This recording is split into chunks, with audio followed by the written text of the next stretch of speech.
उहाँहरूले मात्र बिगारेको होइन, उहाँले त आफूसक्दो गर्नुभयो नि त। यो गुरु प्रवचन पछि दिउँ यसो गर न, यो यहाँ यता केन्द्रित हुनु नि तपाईँ होइन यसो गर्दा गुरु जस्तो त्यसो नगर गलत ठाउँ प्रवचन दिइरहनु यसो नगर। ए भाइ तपाईँ उहाँ पो उहाँ तपाईँ हुनुहुन्छ त्यस्तो मान्छे राखेर तपाईँले कसले बचाउँछ भन्नुहोस् त। अब उहाँ ठिक कि म ठिक तपाईँ भनिदिनु न त ल। भन्नु न त तपाईँले। म उसमा जोखिममा परिरहेको छु 6 दिनदेखि। होइन म त डाक्टर हुँ सर, म त औषधि बोकेर बिहानदेखि आएर र सलाइन बोकेर आएको। त्यही त्यसो गर्ने हो त झन्। अनि तपाईँले बनाइदिनु भएन त त्यसमा भन्नु नपाउने, तपाईँले देश बिगारिदिनु भन्नु नपाएन हामीले। होइन पढाउन सक्दैन, किसानको उत्पादन किन्न सक्दैन। इन्डियामा 80% अनुदान छ।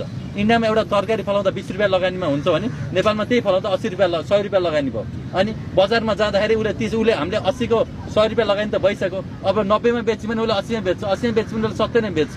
अनि कि त कर बढाउनु पर्यो होइन, 100% कर ल्याउनु पर्यो, कि त उत्पादन रोक्नु पर्यो। अब कुखुराकै कुरा गरौँ या चल्लाकै कुरा गरौँ, हरेक नाकाबाट 100 ट्रक भन्दा धेरै चल्ला नेपालमा तस्करी हुन्छ होइन, अन्नहरू तस्करी हुन्छ। अब हामीले रोकौँ भनेर हामी गएर बसौँ भन्दा पनि हामीलाई के सोच्छ भन्दा ज्यानकै खतरा हुँदो रहेछ, युवाहरूलाई जानु पर्यो। सरकारले गर्नु पर्यो नि त यो कुराहरू होइन। अब हाम्रो चाहिँ श्रीराम घिमिरे सर जुन आज 6 दिन हुँदाखेरि अहिलेसम्म कसै मिडियाको ध्यान पनि पुगेन है, कोही नेताहरूको ध्यान पनि पुगेन।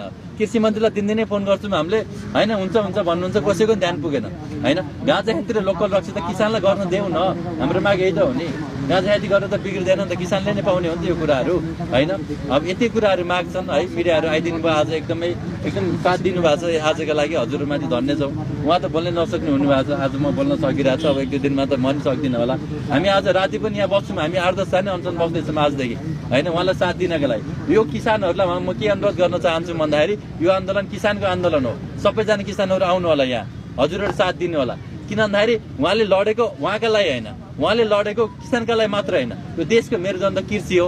हेर्नुहोस् त ल, कतिजना विदेशबाट लगानी कमाएर ल्याउँछन्, 2-4 लाख कमाएर ल्याउँछन्, कृषि गर्छन्, गाउँमा जान्छन् होइन, केही हुँदैन, बजार पाउँदैन, अनि भागेर जान्छन्। अनि मिडियाहरूले पनि दुध पोखेको देख्छन्, टमाटर पोखेको देख्छन्, तर यस्तो आन्दोलन भएको अहिलेसम्म कसैले देख्दैनन्। दुध पोखिने दुध किन पोख्नु पर्छ? पर्दैन नि त। दही बनाइ हुन्न, पनिर बनाइ हुन्न, दुनियाँ बनाइ हुन्न, हामीलाई किन्छौँ ल किसानले।